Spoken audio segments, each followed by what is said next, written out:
Hi guys, இன்னைக்கு நம்ம வீடியோல என்ன பார்க்க போறோம் அப்படினா பைக் எப்படி மெயின்टेन பண்ணலாம்ங்கறத பத்தி தான் பார்க்க போறோம். இன்னும் நம்ம சேனலை சப்ஸ்கிரைப் பண்ணாதவங்க சப்ஸ்கிரைப் பண்ணிக்கோங்க. கூடவே அந்த பெல் ஐகானை கிளிக் பண்ணிக்கோங்க. நம்ம போடுற வீடியோஸ்லாம் உங்களுக்கு நோட்டிஃபிகேஷன்ல வந்துட்டே இருக்கும். ஓகே फ्रेंड्स, வாங்க வீடியோக்குள்ள போலாம்.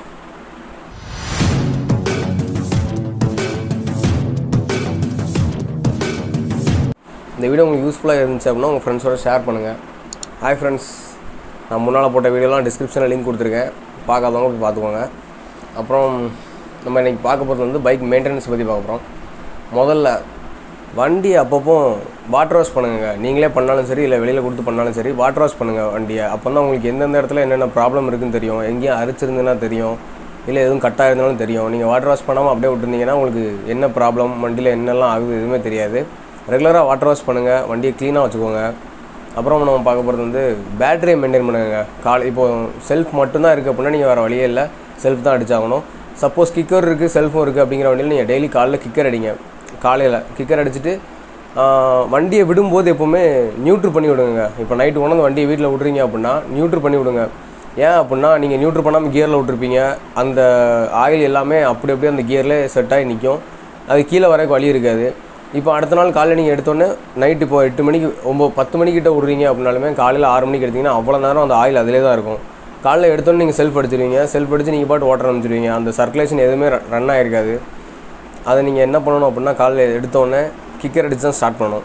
ஸ்டார்ட் பண்ணிவிட்டு ஒரு 10 செகண்டில் ஒரு நிமிஷம் இல்லை 30 செகண்ட் கிட்ட ஐடியலில் விடணும் வண்டியை. ஸ்டார்ட் ஆகி அது பாட்டு நிற்கணும். அப்போ தான் அந்த சர்க்குலேஷன்லாம் கிடைக்கும். நீங்கள் எடுத்தோடனே ஸ்டார்ட் பண்ணி போனீங்க அப்படின்னா சர்க்குலேஷன் கிடைக்காது. ஃபஸ்ட்டு இனிஷியலாக போகிற ஒரு கொஞ்சம் தூரத்துக்கு ஆயில் சர்க்குலேஷனே இல்லாமல் தான் பிஸ்டன் மேலேங்களையும் போய்ட்டு வரும். அதனால் நீங்கள் ஒரு ஐடியலில் கொஞ்சம் நேரம் விட்டு அதுக்கப்புறம் வண்டி எடுத்துகிட்டு போங்க. ரொம்பலாம் இல்லை, ஒரு நிமிஷம் விட்டாலே போதும். கரெக்டான டைமுக்கு இன்ஜின் ஆயில் சேஞ்ச் பண்ணணுங்க. முக்கியமாக நம்ம பண்ண வேண்டியது கரெக்டான டைமுக்கு, அதாவது 2 மாதம் இல்லை 3 மாதம் டைம். 3 மாதம் அப்படி இல்லை அப்படின்னா ஃபஸ்ட்டு 3000 கிலோமீட்டர் 3000 கிலோமீட்டர் முதல்ல வந்துருச்சு அப்படின்னா இன்ஜின் ஆயிலை மாற்றிடுங்க. இல்லை 3 மாதம் டைம் ஆகிடுச்சு ஆனால் நான் 3000 கிலோமீட்டர் வரல, 2000 தான் ஓட்டிருக்கேன், 1000 தான் ஓட்டிருக்கேனாலும் பரவாயில்ல, நீங்கள் கண்டிப்பாக இன்ஜின் ஆயிலை சேஞ்ச் பண்ணுறங்க. ஏன்னா டைம் வந்து அந்த ஆயிலோட கெப்பாசிட்டி வந்து 3000 கிலோமீட்டர் அப்படி இல்லைனா 3 மாதம் தான் அதோட டைம். அந்த 3 மாதத்துக்குள்ள நம்ம சேஞ்ச் பண்ணணும். அப்படி இல்லைனா அதோட டென்சிட்டி எல்லாமே ஃபுல்லாகவே கம்ப்ளீட்டாக குறைஞ்சிரும். எப்படி சொல்ல, நீங்கள் அந்த ஆயில் ட்ரைனில் அடியில் இருக்கும்ல இன்ஜினில், அதை கலத்தி பார்த்தீங்கனாலே தெரியும். ஃபுல்லாகவே ரொம்ப டென்சிட்டி கம்மியாக தண்ணி எப்படி இருக்குமோ அந்த மாதிரி ஆயிரும். அதனால் நீங்கள் இன்ஜின் ஆயில் கண்டிப்பாக சேஞ்ச் பண்ணணும். கரெக்டான டைமுக்கு சேஞ்ச் பண்ணணும். இன்ஜின் ஆயில் சேஞ்ச் பண்ணும்போது நம்ம போன வீடியோவில் சொன்ன மாதிரி ஆயில் ஃபில்ட்ரு, ஏர் ஃபில்ட்ரு எல்லாமே சேஞ்ச் பண்ணிக்கணும். ரெண்டாவதாக வந்து ஸ்பார்க் ப்ளக் சேஞ்ச் பண்ணணும். நான் போன வீடியோவில் சொல்ல மறந்துட்டேன். ஸ்பார்க் ப்ளக் கரெக்டான டைமுக்கு சேஞ்ச் பண்ணணும். ஸ்பார்க் ப்ளக்கும் ஒரு சில வண்டியில் 1 இருக்கும், ஒரு சில வண்டியில் 2 இருக்கும். ட்வின் ஸ்பார்க் 2 இருக்கும். எல்லாமே நீங்கள் கரெக்டாக சேஞ்ச் பண்ணுறங்க. இன்ஜின் ஆயில் சேஞ்ச் பண்ணும்போது அதெல்லாம் செக் பண்ணி சேஞ்ச் பண்ணிக்கிடுங்க. அடுத்ததாக பார்த்தீங்கன்னா பெட்ரோல் எப்போவுமே ஒரே பல்கில் மெயின்டைன் பண்ணுங்க. இப்போ நான் ரெக்கமெண்ட் பண்ணுறது வந்து பாரத்தில் அதே மாதிரி நீங்கள் உங்களுக்கு எந்த பல்கில் போட்டால் உங்களுக்கு மைலேஜ் நல்லா கிடைக்குன்னு தெரியுதோ அதே நீங்கள் எப்பவுமே மெயின்டைன் பண்ணுங்கள். மாற்றி போட வேண்டாம். இப்போ எங்கேயா வெளியில் போகிறீங்கனாலும் அந்த பல்கில் போட்டுட்டு அப்புறம் வெளில போங்க. போகிற வெளில போட்டுக்கலாம் அப்படின்னு போகாதீங்க. ஒரே பல்காக மெயின்டைன் பண்ணுங்கள். அடுத்ததாக நம்ம மெயின்டெனன்ஸில் பார்க்க வேண்டியது வந்து போன வீடியோவில் சொன்ன மாதிரி டயர் ப்ரெஷர் மெயின்டைன் பண்ணுங்கள். டயர் ப்ரெஷரை விட்டுறாதீங்க. கரெக்டாக எவ்வளோ இருக்குது கரெக்டான பாயிண்டில் வச்சு மெயின்டைன் பண்ணுங்கள்.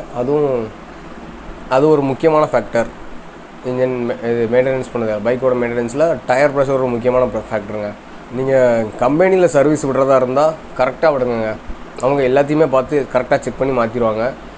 கம்பெனி சர்வீஸ் வந்து பெஸ்ட்டு தான், ஆனால் இல்லைன்னு சொல்லலாம். ஆனால் என்ன, வெளியில் பண்ணுறதோட கொஞ்சம் காஸ்ட் அதிகமாக இருக்கும் கம்பெனியில் பண்ணால்.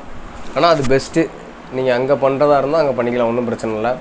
அவங்க வந்து நம்ம ரெகுலராக எல்லாமே இத்தனை கிலோமீட்டரில் இதெல்லாம் மாற்றணும் அப்படிங்கிறது அவங்க நல்லாவே தெரியும். அவங்க அதெல்லாம் கரெக்டாக அவங்கள்ட்ட சொல்லி மாற்றிடுவாங்க. அடுத்ததாக பார்த்தீங்கன்னா செயின் ஸ்ப்ராக்கெட்டை ரெகுலராக மெயின்டைன் பண்ணுங்கள். அதில் வந்து உங்களுக்கு சவுண்டு வர மாதிரி தெரிஞ்சுது அப்படின்னா போய் டைட் பண்ணிக்கோங்க. அது அதாவது ஸ்லிப் ஆகும். சில நேரம் ரொம்ப லூஸ் ஆகிடுச்சுன்னா ஸ்லிப் ஆகும். அப்படி ஸ்லிப் ஆகிற மாதிரி தெரிஞ்சாலும் நீங்கள் கண்டிப்பாக போய் மெக்கானிக் பார்த்து டைட் பண்ணிக்கோங்க. ஏன்னா அதெல்லாம் மைலேஜ் ட்ராப் ஆகிறதுக்கு ஒரு ரீசனாக இருக்கும்.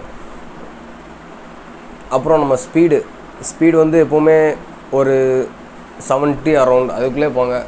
70-80க்குள்ளே போங்க. அதுக்கு மேலே போனால் கண்டிப்பாக மைலேஜ் ட்ராப் ஆகும். அதனால் அந்த ஸ்பீட் லிமிட்லேயே போங்க. ஏர் ஃபில்ட்ரு அப்பப்போ ஒரு 1000 கிலோமீட்டர் இல்லை 2000 கிலோமீட்டரில் நீங்கள் எடுத்து செக் பண்ணிக்கோங்க நல்லா இருக்கா அப்படின்னு. நல்லா இல்லை அப்படின்னா க்ளீன் பண்ணி போடணும். க்ளீன் பண்ணி போட்டும் செட் ஆகலை அப்படின்னா வேறு ஏர் ஃபில்ட்ரு வாங்கி போடணும். ஏர் ஃபில்டரோட காஸ்ட் ரொம்ப வராது, 100 தான் வரும். புல்லட்டாக இருந்தால் கூட வரும், மற்ற வண்டிக்கெலாம் 100, அதிகபட்சமே 200 தான் வரும். அதை ரெகுலராக சேஞ்ச் பண்ணிக்கோங்க. இதெல்லாம் நீங்கள் கரெக்டாக பண்ணிங்கன்னா உங்களுக்கு மைலேஜும் அதிகமாகும், மெயின்டெனன்ஸ் காஸ்ட் கம்மியாக இருக்கும். கிளச் அட்ஜஸ்ட்மெண்ட் கரெக்டாக பண்ணணுங்க. கிளச் அட்ஜஸ்ட்மெண்ட் கரெக்டாக இருக்கான்னு அப்போ போய் செக் பண்ணிக்கோங்க. உங்களுக்கே வித்தியாசம் தெரிஞ்சுன்னா நீங்களே போய் டைட் பண்ணிடுங்க.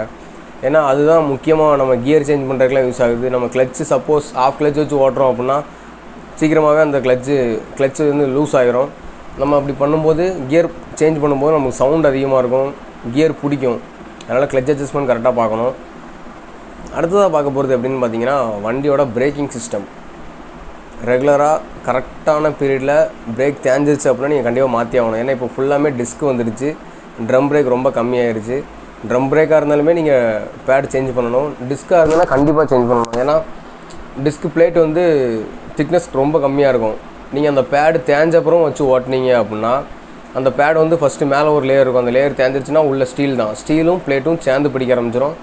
பிளேட்டு உங்களுக்கு பெண்டோ இல்லை ரொம்ப தேஞ்சிருச்சு அப்படின்னா கண்டிப்பாக பிளேட்டு தான் மாற்றி ஆகணும். நீங்கள் பிளேட்டு மாற்றாமல் வேறு பேட் வாங்கி போட்டிங்கனாலும் செட் ஆகாது. அதனால் டிஸ்க் பேட்லாம் ரெகுலராக கரெக்டாக இருக்கா, உங்களுக்கு பிரேக் பிடிக்கலன்னு தெரிஞ்சாலே கம்மியானாலே நீங்கள் சேஞ்ச் பண்ணுறீங்க. மெக்கானிக்கிட்ட கொண்டு காட்டுங்க, அவங்க எவ்வளோ இருக்குதுன்னு பார்த்துட்டு அவங்க சேஞ்ச் பண்ணி கொடுத்துருவாங்க.